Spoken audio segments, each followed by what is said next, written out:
Friends, எல்லாத்துக்கும் வணக்கம். I am Sujatha, career coach. இன்றைக்கி நாமெல்லாம் பிரச்சனைகள் கண்டா ரொம்ப பயந்து நடுங்குறோம்.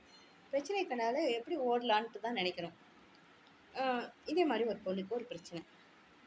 அதனால் ரொம்ப ஸ்ட்ரெஸ் ஆகிட்டு ரொம்ப அப்படியே ஸ்லோலியாக உட்காந்துருந்தாங்களா. அந்த வீட்டில் அவங்க பாட்டி, என்னமாவும் பிரச்சனை, ரொம்ப ஸ்ட்ரெஸ்ஸாக இருக்குது பாட்டி அப்படின்னோடனே அவங்க பாட்டி ஒரு எக்ஸ்பெரிமெண்ட் மூலமாக அந்த டீச் பண்ணுறது பார்த்தாங்க.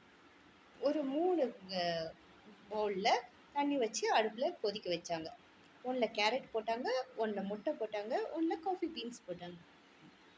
கேரட் போட்டது அப்படி தண்ணோட வெளியில் வந்துட்டு தண்ணியில் கொதிக்காதுக்கு பின்னா கேரட் ரொம்ப ஹார்டாக இருந்துச்சு. கொதித்த தண்ணியில் வெந்த உடனே அது ரொம்ப சாஃப்ட் ஆயிடுச்சு. முட்டை அதோட கன்சிஸ்டன்சி மாதிரி ஒரு ஹார்டான ஒரு இதாக வந்துடுச்சு. காஃபி பீன்ஸ் தன்னோட கன்சிஸ்டன்சி அந்த தண்ணிக்கு கொடுத்து ஒரே அரோமாவை அந்த ரூம் ஃபுல்லாக ஸ்ப்ரெட் பண்ணுச்சு. இதே போல தான் நீ இந்த பிரச்சனை எப்படி ஹேண்டில் பண்ணுவ?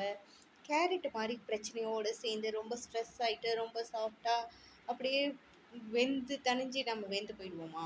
இல்லை அந்த முட்டை மாதிரி பிரச்சனையில் நம்ம கூட இழுத்துக்கிட்டு ரொம்ப ஸ்ட்ரெஸ்ஸாக யாரை பார்த்தாலும் கோவமாக முறைச்சிக்கிட்டு அந்த பிரச்சனையோட தப்பு இங்கே எல்லாத்துக்கிட்டையும் நம்ம வீட்டில் ஒரு பிரச்சனை அதை ஆஃபீஸில் கொண்டு போய் எல்லாத்துக்கிட்டையும் காட்டுறது, ஆஃபீஸ் பிரச்சனையும் அதை எடுத்துகிட்டு வந்து வீட்டில் எல்லாத்துக்கிட்டையும் காட்டுறது, இந்த மாதிரி இருப்போமா? இல்லை காஃபி கொட்டை மாதிரி எல்லாத்தையுமே சகிச்சுக்கிட்டு தன்னுக்குள்ளே இழுத்துக்கிட்டு ரொம்ப சிரிச்சுக்கிட்டு தன்னோட அரோமாவை எல்லாத்துக்கும் கொடுத்துட்டு அந்த காஃபி கொட்டை மாதிரி இருப்போமா? நீங்கள் எப்படி இருப்பீங்க? உங்களுக்கு சொல்லுங்கள். எல்லோரும் காஃபி கொட்டை மாதிரி இருந்தால் எவ்வளோ நல்லாயிருக்கும். அந்த மாதிரி இருக்க ட்ரை பண்ணுவோமே, எல்லோரும் லைஃப்பில் ஒரு சேஞ்ச் கிடைக்கும். Okay, try it.